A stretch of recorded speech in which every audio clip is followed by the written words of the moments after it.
welcome to another episode of the Planetary Persuader. I am Cosmic Kev, your host, and this is for July 3rd, 2020.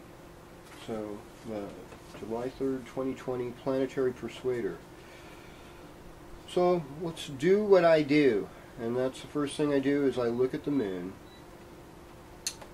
and it appears to me that the moon is in the constellation of Sagittarius, as well as in the sign of Sagittarius, at least if it's later in the day. If you're early in the morning, you're watching this, moon could still be in Scorpio in the nakshatra of Jyeshta, but I'll say, you know, by the early afternoon, the moon will be in the lunar mansion known as Mula.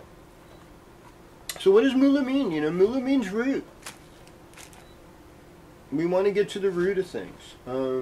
Mula's ruling deity is Naritri. She is not like a happy-go-lucky, free-spirited goddess. I mean, at least doesn't seem like it. I guess she has her days. You know? She's known for calamity. And she's known for getting rid of things we don't need. Ruling planet is Ketu, which is the south node of the moon, and it's about spiritual karma. It's about our subconscious. It relates a little bit to the sign of Scorpio in some ways. And so, you know, we're moving into that. The moon's in the galactic center.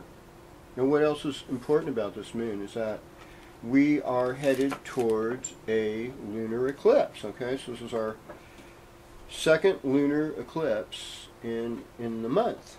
And that happens at 9:44 p.m. Saturday the 4th. Pacific Daylight Time. So if you live in California, that's like right when the fireworks start. And right when the fireworks start, there's a lunar eclipse. I mean, that's kind of auspicious of something. But I use caution. Another thing that's happened this week is we have Saturn went back out of is going to go out of Aquarius. It just did back into Capricorn. So Saturn's in Capricorn, hanging out with Pluto, hanging out with Jupiter. And it's still Capricorn in the sidereal system.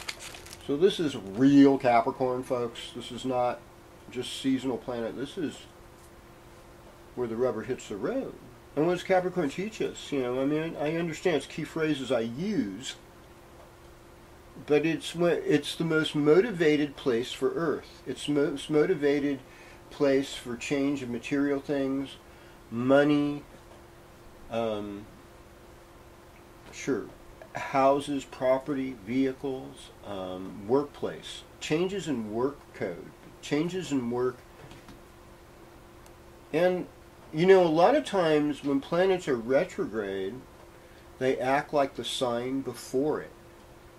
Okay, so Jupiter retrograde in Capricorn in a way is great because it still has a little bit of that Sagittarian vibe, you know, of good fortune. As soon as it goes direct again, well, it won't be necessarily quite the same energy. So there's something fortunate about the Jupiter retrograde. It's also about retrograde planets.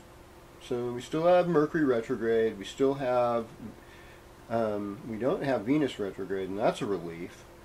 And we don't have a lot of planets. I mean, we have Jupiter and Pluto and Saturn, and Mercury. So at least, you know, Venus going direct is helping us. Anyhow, Mars and Aries. Aries,